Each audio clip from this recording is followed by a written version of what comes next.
Everyone. We have the recording starting. Anyway, welcome to the fourth and final session of the Caregiver Education Speaker Series presented by the Caregiver or the Senior and Caregiver Resource Center of Southeast Senior Services. My name is Erin Youngstrom, and I am just going to do a quick orientation to Zoom. So below at the bottom, you're going to see the options of a chat room. Feel free to drop in the chat where you are joining from today, where you're viewing the webinar from. Feel free to ask us questions. You'll see a bubble that says Q&A. In there, you can submit a question that Gay will be able to answer at the end of her presentation. So feel free to be interactive today. And with that, I do want to say thank you to our sponsors, which is Harbor Health and Bartlett Regional Hospital. And at this time, I'm going to introduce Denny Darby, who is the family advocate at the Caregiver or the Senior and Caregiver Resource Center.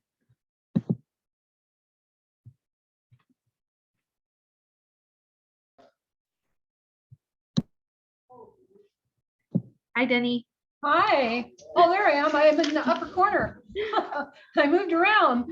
It's okay. Welcome everyone to the Caregiver Education Series. My name is Denny Darby. I work for Southeast Seniors as a family caregiver support advocate. I also manage the Senior and Caregiver Resource Center here in Juneau. November is National Caregiver Month. In Alaska, it is projected by 2025, there will be approximately 140,000 people aged 60 and over. It is also projected in Alaska, the population aged 80 and older will triple in the next 30 years. Currently, approximately 18 to 20% of all residents in Alaska are 60 and older. And also there are currently approximately 8,500 people aged 65 and older living with Alzheimer's in Alaska. Normally, the Caregiver Education Series is held at the Juneau Library. However, due to COVID, we have adapted to an online format. A benefit to hosting the education series online is the opportunity for all Southeast Alaskans to attend. So to everyone attending from Ketchikan to Skagway, I would like to extend a special welcome. Today's speaker is Gay Wellman. Gay moved to Alaska in 1978 from the East Coast, where she worked as an RN in substance abuse and mental health in Anchorage until moving to the Copper Basin in 1996. Gay then worked for the Copper River Native Association in the Behavioral Health Department until getting hired by the Alzheimer's Resource Agency of Alaska to be their dementia care education specialist in the Copper Basin in 2007. For 14 years now, Gay has been working out of her home in Kenny Lake, providing virtual presentations on dementia care for caregivers, supporting families, and providing consultations with the few facilities or organizations in Valdez and the Copper Basin. Gay truly feels fortunate to have landed her dream job. Welcome, Gay.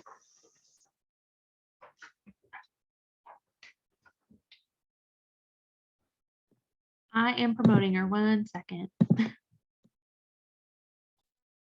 It might just take a moment.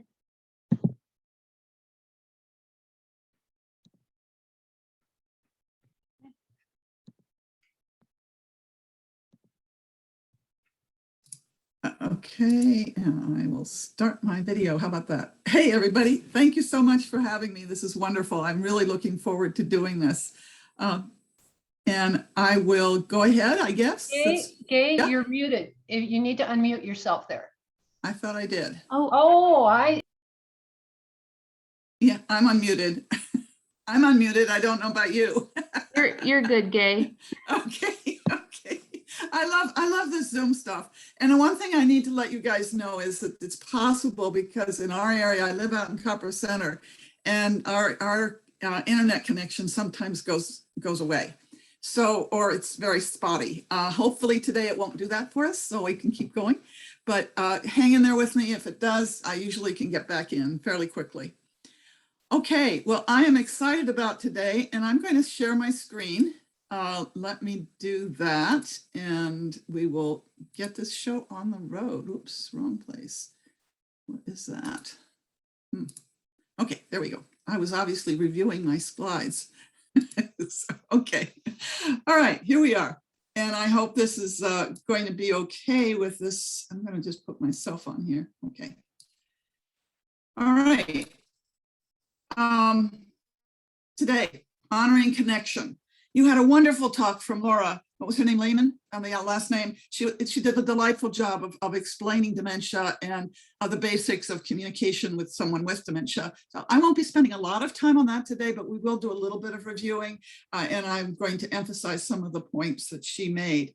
I hope those of you that did not hear her talk directly will take the time to listen to that recording because she did a beautiful job.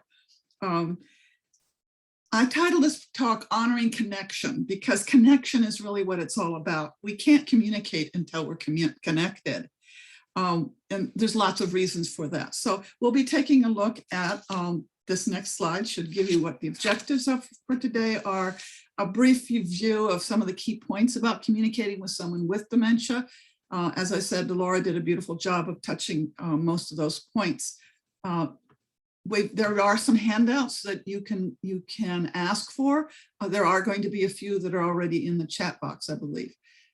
So please, there's lots and lots of information out there. One doesn't have to wait to know what those are. Lots of information you can get from various different resources.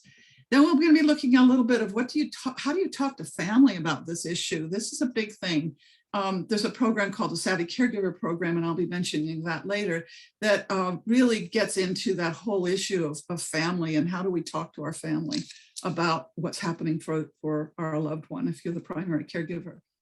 And then looking at some helpful ways of communicating with medical doctors and other providers. Okay.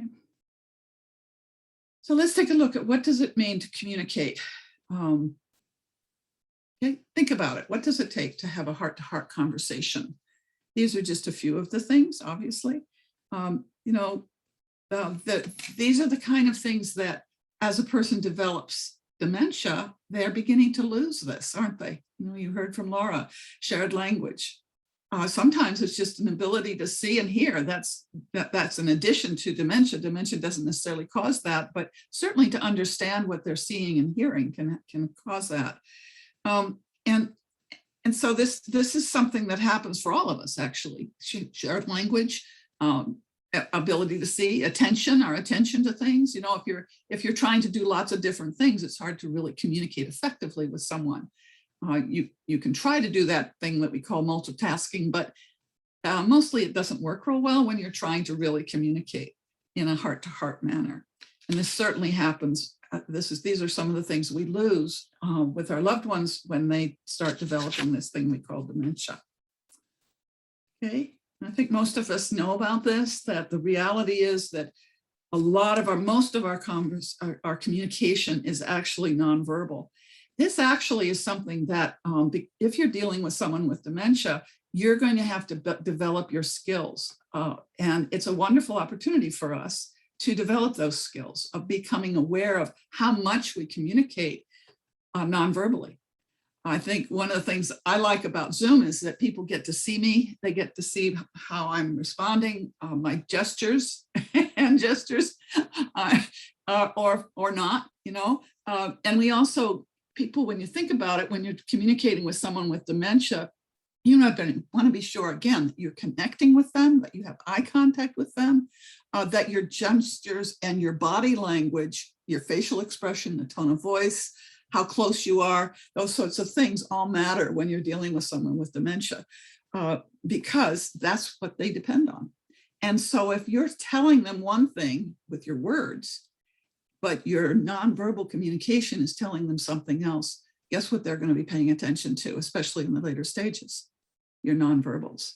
So you have to be really on top of, how am I doing this? Am I congruent, they call it, is what I'm saying in addition is connected with how I am looking. In other words, if I'm frowning or if I'm unhappy or if I'm, tense, folks are going to know that have dementia. Most of us, we know it anyway, but it's especially true for folks with dementia. Okay, so some of the challenges. Okay, again, these are all things, again, that are challenges for any of us in any kind of situation, but it's especially true, again, with folks that have dementia or any brain change for that matter. One of the things that from my life experiences or work experiences anyway, that you heard was that I've worked in substance abuse, I've worked in mental health, I've worked in with fetal alcohol spectrum disorder, especially out here in the Native communities, though that's not the only place that you find that for sure, but that's where I got introduced to it. Brain change is brain change is brain change, and whatever the cause.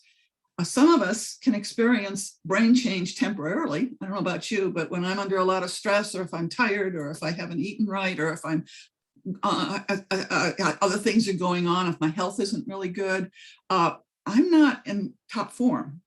And so in a sense, I am experiencing, to a certain extent, a little bit of the earlier stages of dementia. Teepa Snow has, I don't know how many of you are familiar with Teepa Snow, but Teepa Snow is a wonderful, wonderful trainer. And I highly recommend that you research her. All you have to do is Google Teepa Snow and you'll get some wonderful information from her. And she talks about this thing of how important it is that we address how we are in our relationships. That it's really important that we understand cultural differences. Now, of course, if you're taking care of a loved one, it may be that your cultural differences aren't that noticeable. But if you're caring for someone else, or even if, what happens often with dementia is that if, say, you have a person who comes from a different culture, they came from a European culture directly, or they come from a Native culture or Southern culture even, different races and things like that. And maybe you're in a biracial relationship with someone. Often what will happen is they'll begin to drift back to that way of communicating. They may have become westernized, so to speak, but the cultural differences become that much more important. Okay. Also, everyone has a personal style of communicating. And so are you an extrovert? Are you an introvert? Are you a good listener? And how about the other person? What was their personality style, their personal communication style? You're going to want to remember that. You're going to want to know that.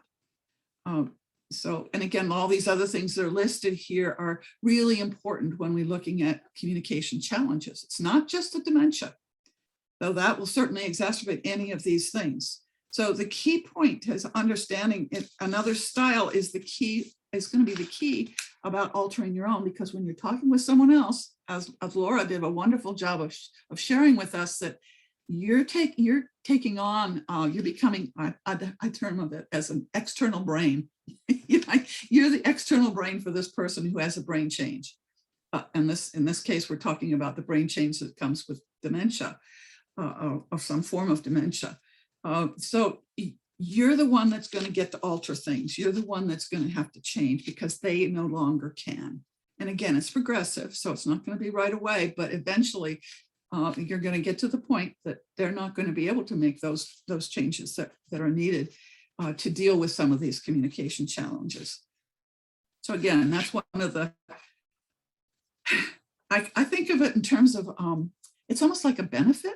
That's kind of a strange way of looking at it. It's a benefit. But one of the things we're all needing to do as we age, as we get older, is we need to learn about ourselves. We need to learn and make some changes. It doesn't hurt to make some changes, especially in order to take care of someone who has dementia or has one of these challenges. We have to. We're the ones that get to, let's put it that way. And it's a great opportunity for that. Sorry, knocked myself off here. Okay. So dementia, and Laura did a beautiful job of explaining dementia. The whole thing about dementia is not the diagnosis, but dementia is that umbrella term. That's often what it's referred to, that underneath which you have all these different types of dementias, the 100 different types of the things that cause those kinds of symptoms that she was talking about. Dr. Powers is another really great resource for you.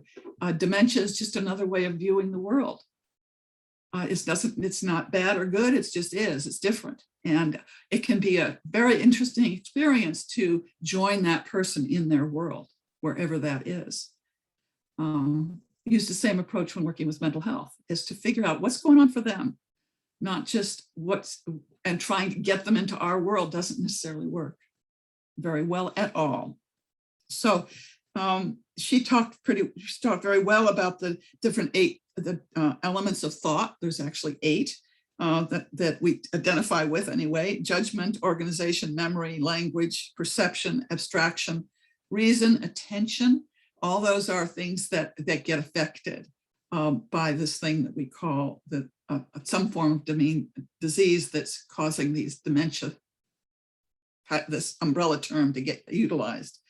There's a handout. One of the handouts I think that you do find in the chat box is that's a handout on how to that you could take to your doctor. It's a diagnosis handout, because really dementia, trying to differentiate what's going on is it's a rule out. So that the doctors need to look at things like thyroid or depression, or there's all different reasons, medication errors or medication needing to be adjusted. There's all different reasons why a person is going to have some of these symptoms that we identify as included in this thing that they call dementia, the symptoms of dementia. So you can use that, just take it to the doctors, because I think as Laura did a nice job of saying, not all doctors know what dementia is. So they'll give you that diagnosis. They'll give it as if it's a diagnosis. Oh, they've got dementia. And the reality is that, at least one of the things that I've seemed to find, the people that I've talked with, yes, it can be important to know exactly what kind of dementia, what's actually causing it, especially if it's being caused by something that can be corrected, that has treatment for it. But the reality is that for you as the caregiver, it doesn't really matter whether it's Lewy body or whether it's, at least that's my sense of it, is that it doesn't really matter. Yes, there's going to be some differences, but overall, the progression is relatively similar. There's going to be adjustments, but again, as they say often, is that one person with dementia is one person with dementia. They'll say that about Alzheimer's. If you see a person with Alzheimer's, you've seen one person with Alzheimer's. And whether that's Lewy body or any of the other types, Parkinson's, that causes, sometimes people with Parkinson's can get some of these symptoms as well as the ones that goes along with that. But again, for you as the caregiver, what you're looking for are those things that Laura brought up later, which is, how do you deal with this? How do you deal with a person whose judgment is off? How do you deal with someone when they are no longer able to reason, no longer use abstract thinking, no longer able to remember current events? Okay, sometimes don't even remember who you are. How do you deal with that?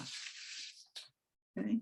And I loved it that she spent so much time on emotional truths, because that's really what it's about as well. That words no longer have the same meaning. Words no longer have the same power. And so what you're going to be looking for is looking for the feelings. What's the person really saying when I want to go home? What's behind that?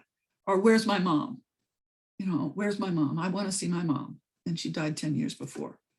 You don't want to say, well, she died 10 years ago necessarily. Sometimes that works, but sometimes it doesn't. And you'll get a big explosion on that sometimes. So what you're looking for is, what's the feeling behind that? And to acknowledge those feelings. And as Laura said, come up with a positive way of dealing with it rather than the negative. Okay. And again, conveying that emotional truth, this is where that piece comes in about nonverbal, really matters. So if you're going to be acknowledging their feelings, and you're going to be showing respect, sincerity, acceptance, genuine interest, enjoyment in their company, being told what, we all like those things, right? So if we can't convey those with honesty and really expressing that, not just with our words, but with all our nonverbals, it's probably not going to get accepted real well. So again, we get to look at how true to how I'm feeling is this happening. And if I'm having a bad day, probably better that I not get into too many, if I can help it, if I have other people that can help me with this, I need to find ways of taking care of my own thoughts, feelings, and actions before I try to engage with someone who has dementia. And of course, we all have bad days. We all have a lot of stress going on right now in the world. It's not easy. It's not easy to say, well, just take care of your own feelings, right? Not always easy. So let's look at some of these challenging communication situations that you get into. Laura talked about some of these. Repetitiveness is often one that we hear a lot of people say, oh, if I hear that story one more time, I'm going to scream. If he asks me that same question over and over again. My mother-in-law had short-term memory loss, and my husband was so beautiful at responding to her over the phone. You know, every 2 minutes she would ask the same, how's your, you know, oh, you have a dog, you know, and do you have a dog? And David would say, yes, we have a dog. And oh, what's the dog like? And he'd tell her the same thing over and over and over again. And he did such a beautiful job of just going along with it and not getting upset about it. So find ways to enjoy it. I heard one person talk about the fact that what they did is they tried to change how they responded to it, you know, or just saying, oh, really? Or, you know, different ways of doing that and having fun with it. Again, that's one of the things you want to look for is how to have fun with this. It's not a fun situation. Don't get me wrong, but it can be, there can be joy in this. So you want to reach for that. Distress. You want to establish eye contact. Again, you want to make sure you bring some kind of connection, find connection, reassurance. I'm here to help you. I'm sorry this is so hard. I love that one. You want to maybe not say much of anything, acknowledging their feelings when it's distress, and wait for a time when it's not as distressful. You're wanting to keep people in that comfort zone if you can. Okay, hallucinations. Okay. That can be kind of scary for some, but if it's not scary for the person who's experiencing them, if they're having a nice conversation with somebody you know died years ago, is it hurting anybody? Well, and maybe you can have some fun with it. I know one lady who had a tea party for her mother-in-law who had several of her relatives who had died who were coming to visit and who had come to visit. And so they had a tea party and had a very lovely time with lots of good conversation. Okay, so if it's stressful and those approaches don't work, then you're going to have to find ways to change location. And I think Laura talked about that, find ways of distracting, those sorts of things. You want to look for what's causing the distress. That's the other piece. If it's something that you can change, great, but you're wanting to look for that. And then that refusal, you know, the people that don't want to have baths, and Laura talked about that really, really well, talking about positive ways of presenting it rather than it's time to take your bath now. You know, no, it's not time to take a bath now. I just took one yesterday, or I just took one this morning, or whatever, you know, that's the response you're going to get. So it's more about, okay, well, hey, just hold out your hand and say, come on, let's go. And then you sort of walk to the bathroom. Oh, since we're here, why don't we take care of this? And then we can go have dinner, or we can go have a cup of tea or something. You know, you want to use natural motivators. What's going on? What do they like to do? Do they like ice cream? I heard one lady who would get her husband to get cleaned up because he loved to go out to get ice cream. And so he would get cleaned up. If she said, well, we can't go until you get cleaned up, you know, and it's presented as, it's just the way it is.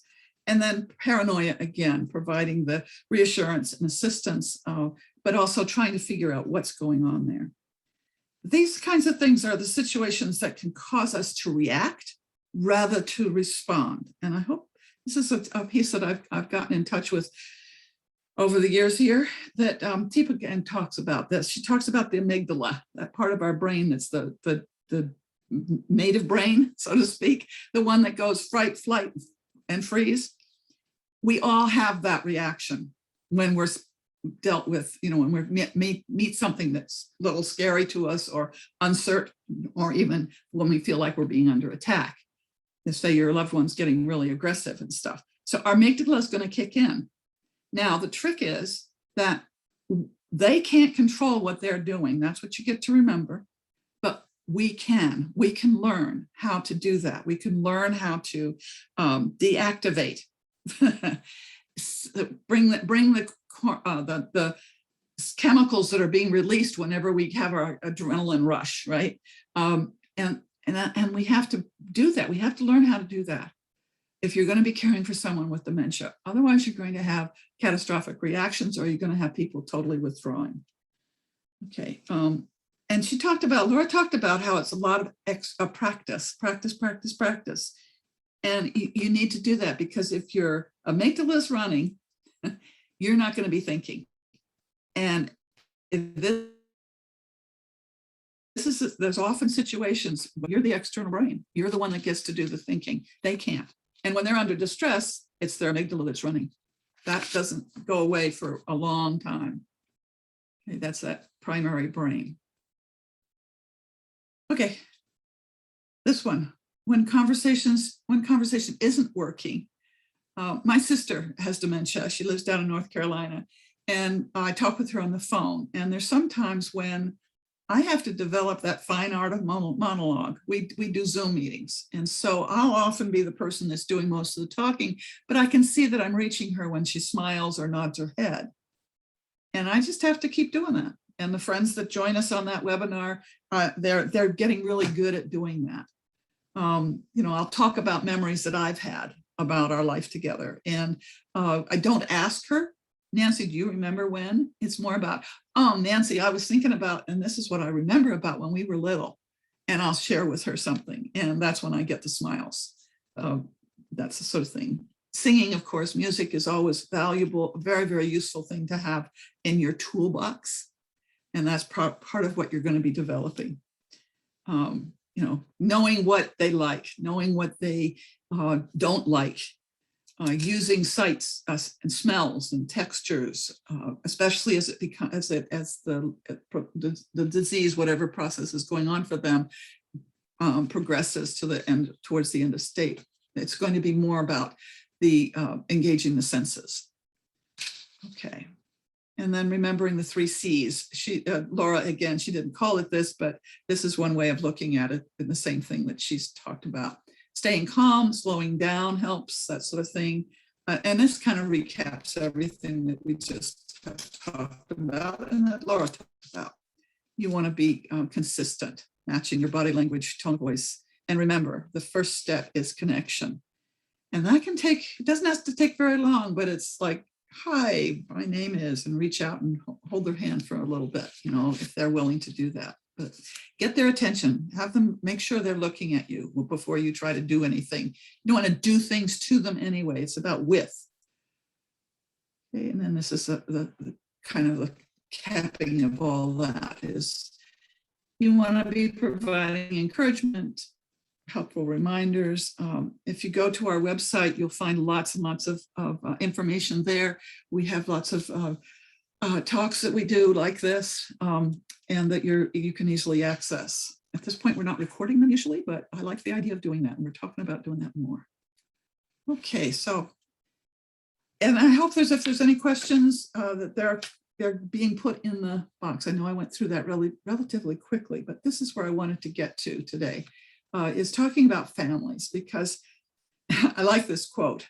Families are like an exclusive country club where membership makes impossible demands. Every family is different. And what we think of as family is different. And some families are great. What you want to think about is, how did your family communicate in general terms, let alone when you're talking about trying to talk with somebody that has dementia. But when you get together, how do you communicate? What's your style? Some families work really well on this. Sometimes dementia will bring out the best in a family, but it can also bring out the worst. And that's when it's sad, is when families get into fusses about things. Families are not ideal. There's some families that are wonderful, and then there's some families that are kind of a challenge, let's put it about it. So think about how your community, how your family communicates. The next few slides come from a course that we like to teach, and I hope that any of you that are, I know Amber does it there for you guys in Juneau, but we also do this online.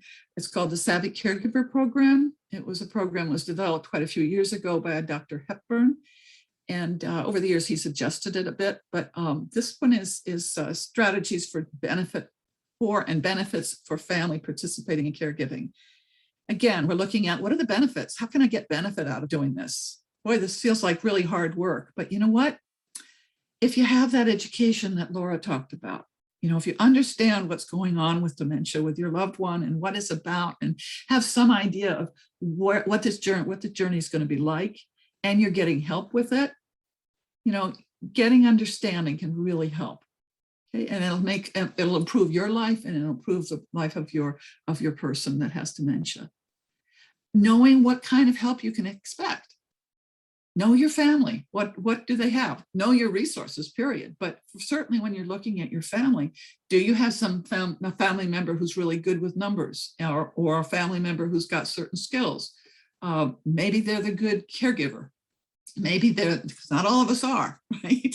But maybe they're good at thinking about legal things. Okay, so it doesn't matter, or maybe there's people that love to cook or like to clean or whatever, so know your family's strengths really helps yourself.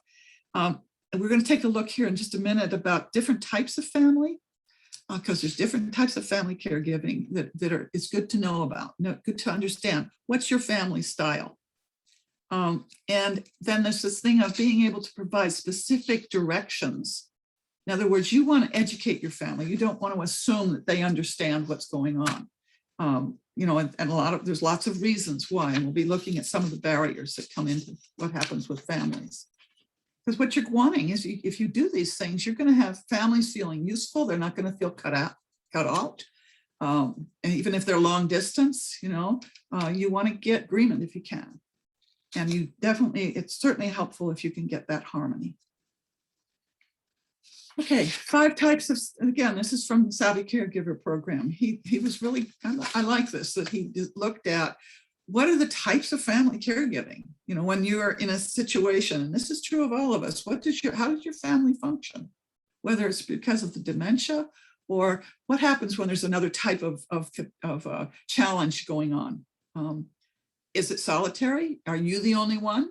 There's no one else left.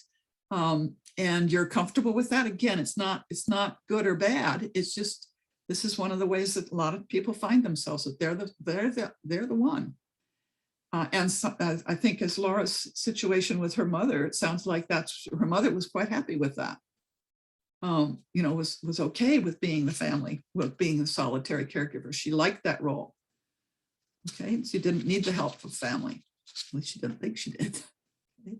And then there's the observe. That's more when the family members can't really help, but they have opinions about what needs to happen or how the care should be given. And again, that can be beneficial if it depends on how it's presented, right?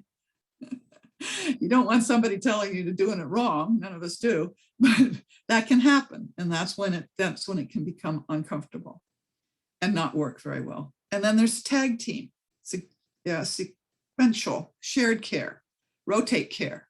Again, that can be useful.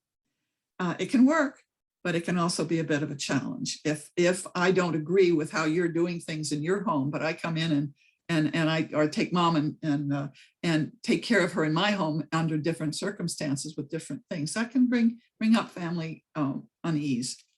And then there's this uneasy caregiving alliance, when there's more than one family at a time helping. They share the work, but not necessarily the same goals. And again, it depends on how it's done, whether that's going to work or not, but it's still there. And then there's the collaborative. And of course, that's the one where everybody has a part, everybody agrees on the goals, everybody agrees on the approaches, and that will work a lot better for the person with dementia, because I think, as Laura pointed out, and those of you that have been doing this for a while understand, change is really difficult for folks with dementia. They don't do that easily. So if you're wanting things to run smoothly, So again, thinking about where do you place your family? Okay. Where would you like your family to be? I'm taking TK. Okay. What would need to happen to make that change possible? Okay, so now, and hold that thought as we go into this next piece. Okay. Families and care sharing. What are your family's expectations? These are some of the questions you want to be asking yourself. What are the values around caring for each other? How does your family do that? And again, family doesn't necessarily mean blood family. A lot of us up here in Alaska have created what we think of as family, really close friends, our extended family. You'll hear that referred to. So it's not necessarily mom, pop, and two kids. It's or grandparents or whatever, but it's friends and family, and maybe your church community is your family. Maybe your work community is your family. So how does this apply to them in those situations? And what happens in an emergency situation? Dementia is not an emergency situation necessarily, though there certainly can be emergencies that arise during it. But you're going to get a hint for how your family works when you look at how did they deal with grandpa's heart attack and his needing extra care, that sort of thing. So again, these are kind of ongoing needs, considering multiple needs, all these kinds of things. Again, this is the sort of thing where, it's one reason for getting families together to go over this. And I'm going to talk a little bit here about some of the barriers that to successful family caregiving. Denial. Certainly Laura's story about her mom. Her mom was the one that was in denial about her need to have, she wasn't thinking about, well, what happens to me? And I think, as it was pointed out, one of the things that happens is a lot of times, often the person who is the caregiver is the one who goes first or has a serious issue come up. And then where are you? So a lot of what we talk about at Alzheimer's Resource is helping families understand, okay, how do I get this help? Where is it? Where is it? Okay. So again, there's a lot we can talk about with this one. The lack of role flexibility is another one, and you can see what the aids are. Have a plan, figure it out. That sometimes the caregiver is the one that doesn't want to change their role. It doesn't want anybody to help them. Okay. Parents don't want their kids to know about their finances. Okay. And so what you're going to want to do if you're the child, if you're the child of this couple that are not wanting to get your help, you're going to have to figure out a plan for, okay, you can set the plan up so that when they are ready, and you can work on helping them become ready. Okay, so, and lack of experience, that's a big one. Again, communication. Share with folks what works for your loved one. If you're having someone come in to help you take care of them, you want to give them as detailed a description that you can of how to care, and that includes family members. So again, understanding the strategies and the types can help you overcome some of these barriers. And having a stronger family with schedules. Sometimes you can establish schedules. I don't know how many of you, how many of you have had kids. I know when I had my children, when I had my children, we had these family meetings, which we're going to get to in a minute here. And it was fun to come up with schedules of how they were supposed to do, who's going to help and who's going to do this and who's going to do that. And we have these great meetings. But you know what? After about 3 or 4 weeks, it would fall apart. And so we quickly learned that we had to keep having these meetings. We couldn't just have it once and expect it to be finished. This is an ongoing thing. And this is going to be true if you try to have family meetings, family understanding. You want to make sure that they understand this is not a set in stone kind of thing. And so you're wanting to come up with a plan, put it into operation, and then see how it works. And if it doesn't work, then go back and start over again. So it's about continuing that, keeping the avenues of communication open. Continue to work on improving communication with your family. It's well worth it. If you have issues with your family, or a family member, it behooves you to take time to try to correct whatever those issues are sooner than later, because it's at some point it's going to become a real issue if you don't. And especially if there's old feelings about jealousies, or mom liked you best, or those sorts of things. You want to try to get a handle on those for yourself. And if you're one of these, a family caregiver who is not a direct family caregiver, it's really important you take a look at those issues. And this is a way that you can, we find that family meetings are often ways of helping families really have open discussion, having a set time. Okay, we're going to talk about this together. You get as many people together as you can that are involved, that want to be involved. And there may be some members that say, I don't want to be involved. Okay, that's fine, as long as they're not going to sabotage later. That's the piece that can happen sometimes. So you want to work, if you're going to have one of these meetings, you want to work to get as many people, many of the members of that group, whatever you're calling family, involved. Sometimes it's helpful to actually have someone who's not the direct family member as a running that meeting. If you've got a pastor, or if there's someone in the family that everybody respects, an older uncle or something that everybody respects, that they don't have issues with, that can be a valuable person to have involved in these meetings. Okay, and it's a way of working towards consensus. It's a way of making sure that everybody understands what the real issues are. What are you dealing with? How difficult is it? Where do you find your big challenges? And how much help can you benefit from, and who can help? Is there someone there that can come in and give you respite? I know this Catholic Services there provides respite care for some folks, and that's wonderful. And it's also wonderful when we have family members who can do that. I have a wonderful gentleman who's actually who's got a group of friends for his wife that take his wife out walking, and so gives him a bit of time off. And it's an informal place, in a formal way. There's actually apps you can get that can help you set up this kind of thing. So that would be if you don't have a family meeting, okay? But these family meetings are really valuable because you want to list have topics that you want to have. What do you need? Personal care, financial bills, grocery, meal preparation, legal issues, doctor's appointments. Is there someone who's willing to go with your loved one to the doctor appointment? Is there someone that can provide the emotional support you need? Do you have someone you can call on when things are really bad, that you can cry with? It's not going to assume you're falling apart completely.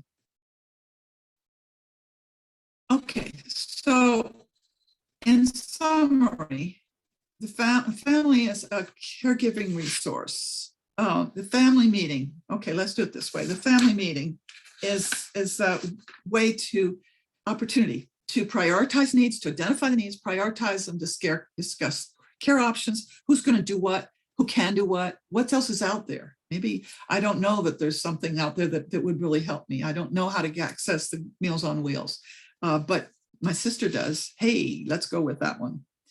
Okay, and then it gives you an opportunity to really alter some of the automatic patterns of communicating. Because again, as we talked about with dementia, you're going to have to alter the way that you communicate, because the old ways don't work. You can't reason, you can't question, you can't, it doesn't work. And so you're going to have to develop these new ways, right? And the family meeting is an opportunity as a family to actually begin that process of looking at how to do that. And it's that opportunity to find a common ground if you can. And so I really highly recommend that you look at that whole piece of the family meeting being a way that you can do that, of finding ways. Okay, how am I doing on time? I'm getting down to the medical providers piece. You're good. You're at 4:45 right now, so you still got plenty of time. Okay, great. Okay, good. All right, because I do want to leave time for questions. Hopefully there are some. How to communicate well with medical and other providers. The reality is you can apply the same techniques that we've talked about here. Remaining calm. You want to look at, what does your medical provider know? And does he know what to do after a diagnosis? Is he going to be one of these guys, as Laura says, who just says, oh, well, your dad has dementia, see you later? You might want to be looking for a different provider if that's the case. Is he going to help you if you're someone who wants to have a more firm, an actual diagnosis? And at some point, it is worthwhile to get that. Most places are willing to accept dementia as this umbrella term, but at some point, when you're looking for Medicaid, or if you're looking for certain kind of care or assistance, you may need a firmer diagnosis than that. So is your medical provider the one who's going to be able to do that? What do they know about dementia? What do they know about elder issues? And if they don't, you may be wanting to try to find one who does. And one of the advantages of being in a support group is that you hear from other folks. That's one of I'm doing this partner support group right now, and these guys are on fire because they're giving each other, you don't want to go to that guy, he's in that, he's not going to help you, but hey, this person is really good. And so you get tips like this. Same thing for other types of providers. You don't want to use that agency to get someone to come. They aren't doing it right. One thing our agency is doing is, at least in Anchorage, we're training the care providers that are coming out of agencies, the ones that come into your home and provide care. And, you want to have somebody like that that understands dementia. You don't want somebody who says, yeah, I've been caring for somebody for years. I've been in this business for a long time and I know how to deal with it. And then they come in and they start bossing people around. That's not going to work. So they need to understand dementia. They need to understand exactly what we're talking about here. If you're having someone come into your home, whether they're paid or whether they're a family member, they need to understand what's happening for your loved one and what works and what doesn't. So don't be afraid to change providers. Don't be afraid if you've got your loved one in a residential facilities, if you're unhappy with their services. And I know, sometimes we don't have a lot of choices, especially here in Alaska. So it's really easy for me to say this, but if there's any way at all, it's really important. And we are going to talk just briefly in here in a minute about how do you deal with assisted living home personnel. And actually, I'm going to be doing a presentation at one of our webinars on that topic, specifically on that topic. So any of you that are interested, keep an eye out for that on our website. You'll see that one turning up in December. Okay, again, you want to get in touch with other caregivers. You're not alone. You are not alone. There are lots and lots of people in Alaska, in the country. One of the things that's happening in a lot of our groups is people are reaching out to the lower 48 for other groups if they can't get a group here that works for them. So try out ones to see what works. It's well worth it. Okay, get educated. Find out what's happening so that you know how to talk about it. Use your best judgment. I like this one. This is really important to me. Remember, you're the professional. I'm not the professional. You are the professional when it comes to what works for your loved one. No one else knows it as well as you do. And remember that. Some of us are kind of put off or get intimidated by going to a medical provider and they say, well, you don't know what you're talking about. I had one woman almost in tears when she called me and said, my doctor just won't listen to me. And, that's the other piece you want to be looking at okay, let's go back with this one, sorry. Again, don't expect your medical provider to know what to do, okay? Assess how much they know. And I think I lost one of these. Here we go. Let's do this one too. Did I do that one? I don't think I did. I think I jumped ahead. So be prepared. Know where you want to, what help are you looking for? Where do you go for help in case your provider doesn't know? Because a lot of times they don't know. And that's, again, one of the things we're working on is we have these little prescription pads that we're handing out nowadays. Amber Shop probably should be able to get you some of those if you want them. Take them to your care provider, your medical person, and say here, or if you're going for the first time, take one of these things to your medical provider and say here, if you don't know if you don't have any information for me here, you can fill this out and I'll get help. Okay.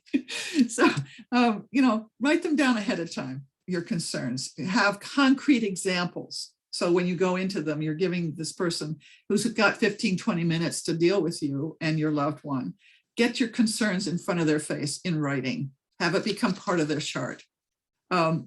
Make sure if you can that you can attend the visit with your loved one, or be sure the provider has your input at some point. It's really critical. That's one of the things that we're finding is that medical providers often will think of the person with dementia as being their client, being their patient. The reality is you are too. If you're the primary caregiver, you are their client and their patient as much as your loved one is.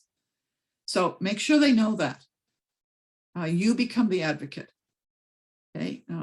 Impossible if your provider is willing to, and maybe what you need to do is insist on it, that you want to talk to them before they see your loved one. Because especially if your loved one is denying that there are any problems.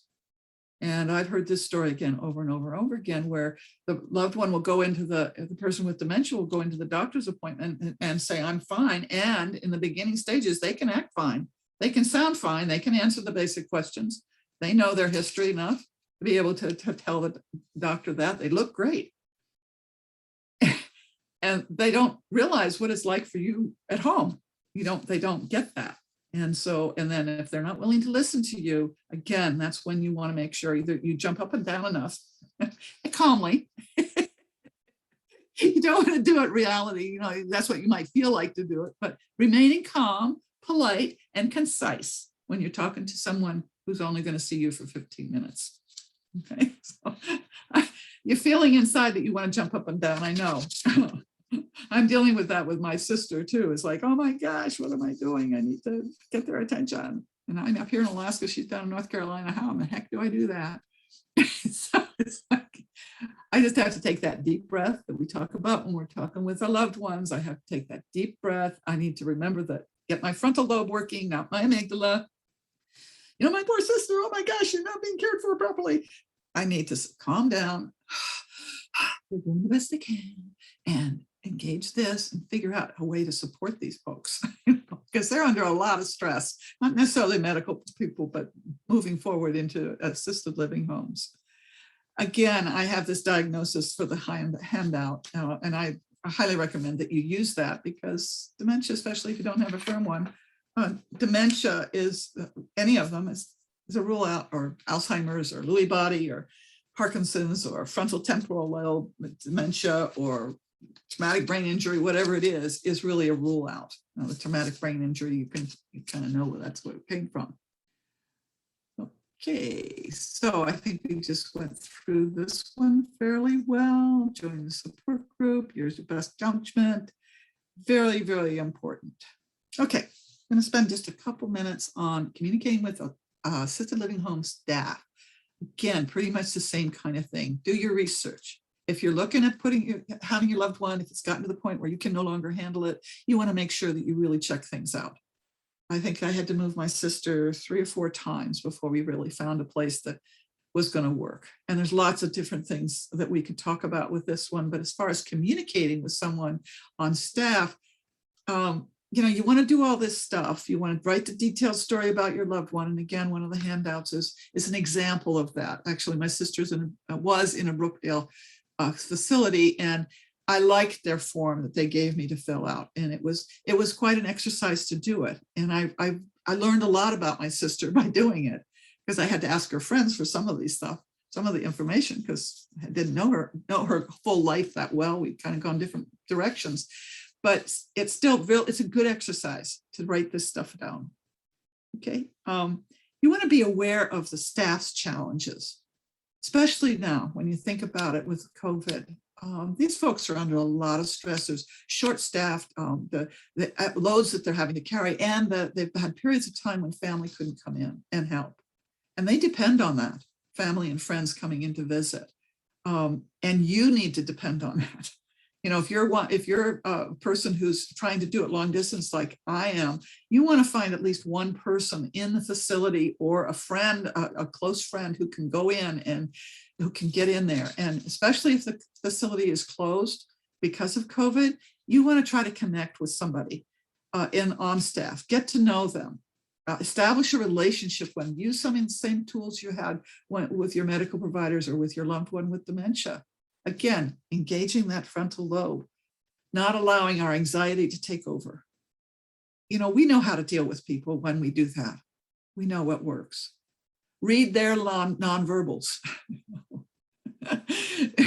That's part of what you're getting to become experts at. Use those skills when you're dealing with medical professionals or you're dealing with assisted living home staff. And remember, you are the professional.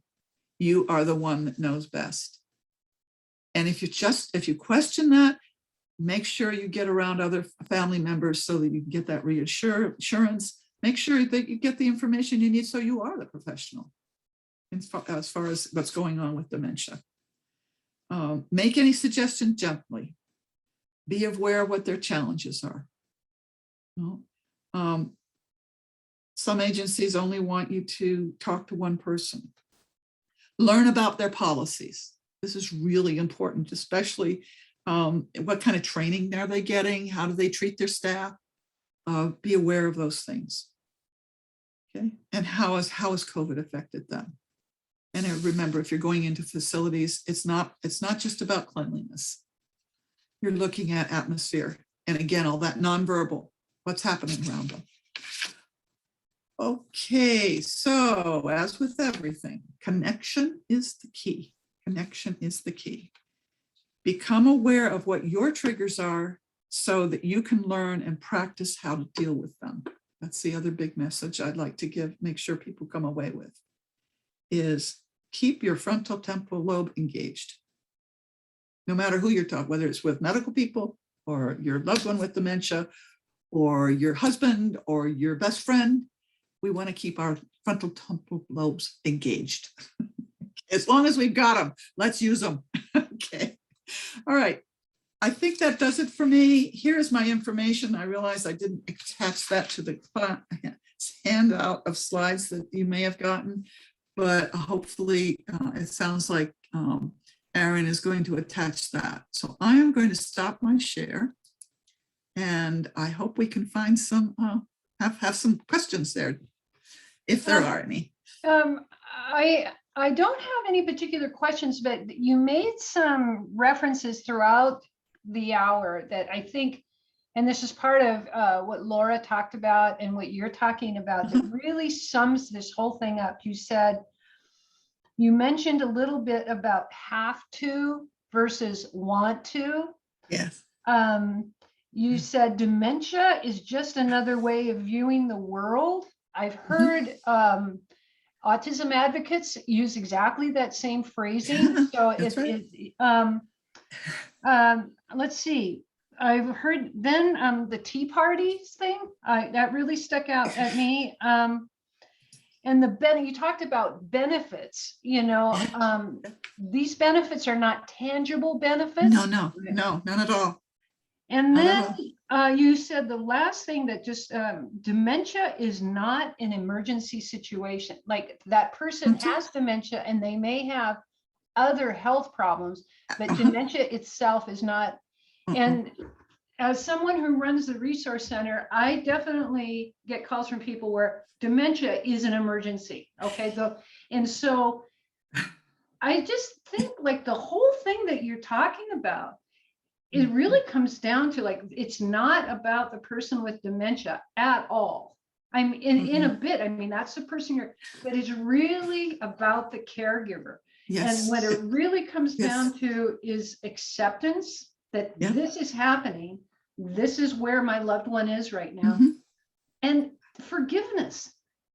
That there's a caregiver is going through all these, they're angry at that person for getting, and sort of coming to this whole acceptance and forgiveness. And I just wanted to know if you could spend a little while talking about that, because I really think, at least to me, from being here for 4 weeks and listening to everybody talk about stuff, and to the people that call the resource center and to my own clients who are caregivers, could you just speak about that a bit? Oh, that's a great topic, Denny, and I'm so glad that you brought it up because, and you got it, that's what I feel is a critical piece, is that we get it, that this is not about dementia. The person with dementia, they're living their life as best they can.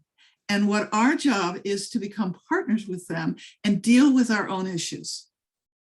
And so if I'm getting upset, if I'm angry at them, I need to find a way of dealing with that, because they can't help me anymore. A lot of the talk in my support group that I do for partners is exactly that, is that they're coming to terms with the losses, that here they have a partner that used to be there for them or not. I had one woman whose husband obviously wasn't there that much for her, and now she's stuck with this guy, and she's having to take care of this guy that, I'm not sure, but she's doing it. By golly, she's doing it. She's stepping up to the plate. Yeah. And that's what helps our souls. It's our souls that we have management over. And the best, if we can get our souls to grow, our loved one's going to be fine. It's those intangible benefits. Untangible, absolutely. And that's what I like to encourage people to get a handle on. Yes, this is hard. Growth is hard. Growth is hard. And we are being, who knows why we're being given this task or this challenge. We get these challenges in our lives, and it's how we deal with them that matters. Yeah, and so I think that comes down the difference between, like, how do you change a have to into a want to? Exactly. And that's up to us. We can do that. We have the ability still. Our loved ones no longer have that ability. We do. So guess what? And it's not easy, but you can find the support to do that. And whether it's a spiritual, it really is about spiritual stuff. And I'm not talking about religion. I'm not talking about any particular religion, and I think of that in a small r, but there's religion in a big R. Yes. And that's universal. That's universal. And that's what this stuff is about, at least for me, is that I have seen people grow in ways that just bring tears to my eyes when I see what they're able to do. And that's not just in the dementia field. I mean, I saw that with substance abuse. I saw that with mental health issues. I saw that with people struggling with folks that had traumatic brain injury. It's enriching when we can get that.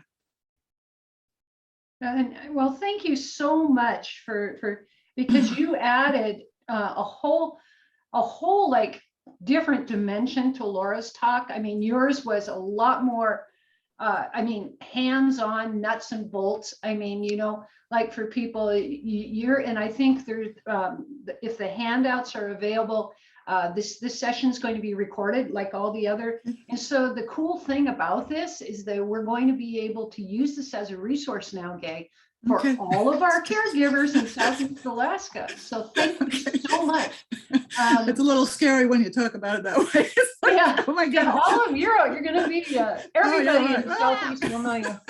And I just wanted to mention before you go, for those people that want to view the recorded version of Gay's webinar, go to the Facebook page of Catholic Community Services in Juneau and click on videos, and there it will be.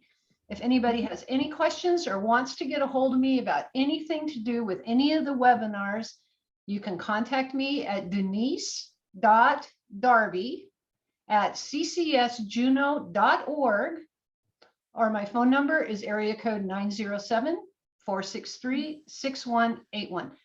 And I just want to thank you again, Gay. I mean, this has been quite an experience for all of us. I really want to thank Erin Youngstrom, who's the person behind this, who's set up this whole thing. She's been amazing. And thanks to all the caregivers for believing in this and tuning in. And I want to mention too that anybody who wants to connect with me, the information is there on the chat box, and certainly I'm available pretty much anytime. I may not answer it at midnight, but yeah, you kind of ran to the phone that day. And Erin wanted to mention one other thing, that your webinar now is up on YouTube for everyone to see. So, Well, it will be Type in- later tonight, but yes. yeah. All right. So thank you very, very Okay. much, everybody. And we hope Good to night. do the same next year. It's my pleasure. Thank you all. All right. Bye-bye. Bye-bye.